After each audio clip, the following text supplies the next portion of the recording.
Ya, Macang. Terima kasih Datuk Ketua. Menteri, soalan tambahan.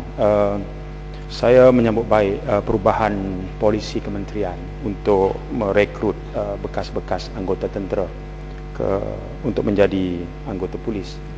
Cuma saya perlukan sedikit perincian daripada Yang Berhormat Timbalan Menteri. Selepas 21 tahun menjadi tentera, mereka ni punya pelbagai kepakaran. Ada setengah tu komando, setengah tu para atau kojurutera, perubatan. Ringkasnya mereka punya kepakaran khusus. Sekarang mereka boleh menyertai pasukan polis. Soalannya ialah apakah mereka harus melalui modul asas latihan kepolisian lagi, atau kalau mereka telah diserapkan ke pasukan polis, bahagian mana sebenarnya dalam pasukan polis itu? Cawangan khas, trafik, ataupun gerak am sebagainya. Jadi bagaimana sebenarnya streaming itu dilakukan?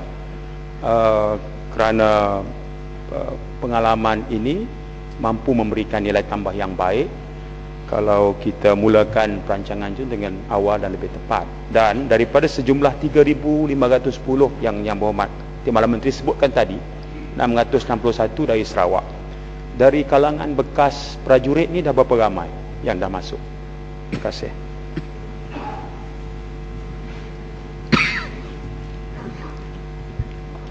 Datuk Ketua, Yang Berhormat Macang tak hadir pagi semalam. Panjang lebar Yang Berhormat Menteri menjawab pasal Blue Ocean strategi perkongsian bijak di antara dua kementerian, Kementerian Pertahanan dan juga Kementerian Dalam Negeri, dalam memastikan yang kita mempunyai anggota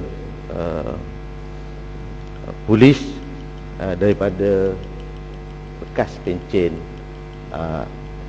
Angkatan Tentera. Jadi tak perlulah saya jawab. Yang Berhormat Macang boleh tengok handset. Terima kasih.